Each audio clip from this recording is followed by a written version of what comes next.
I'm sorry చాలా late అయింది, but ఇది మా మమ్మీకి చాలా బిగ్ డే. మా అందరికీ మా లైఫ్లో కూడా చాలా చాలా ఇంపార్టెంట్ డే.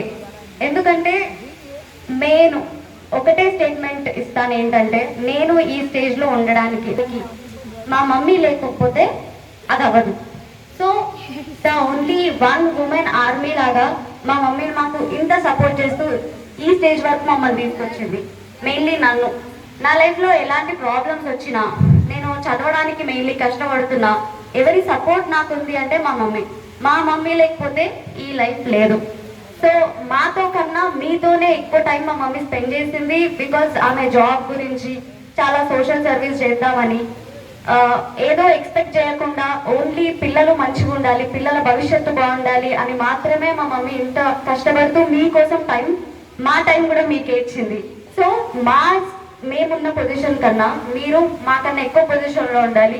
అదే మీరు మా మమ్మీకి ఇచ్చే గిఫ్ట్. ఉంటారా? So thank you so much ఇంత గ్రాండ్ ఫేర్వెల్ ఇచ్చినందుకు. అండ్ థ్యాంక్ యూ మమ్మీ, నువ్వు లేకపోతే ఫ్యామిలీ లేదు. Thank you. నాన్న. డాక్టర్ అంటే ఏం చేయాలా? సేవ చేయాలి అందరికీ, అవునా కదా? అవునా? టీచర్ ఏం చేయాలి? సేవ చేయాలి. పిల్లలకు మంచి పాఠం చెప్పి సేవ చేయాలి. అదే నేర్పిస్తాను, మీరు కూడా అలాగే కావాలి. Okay, super.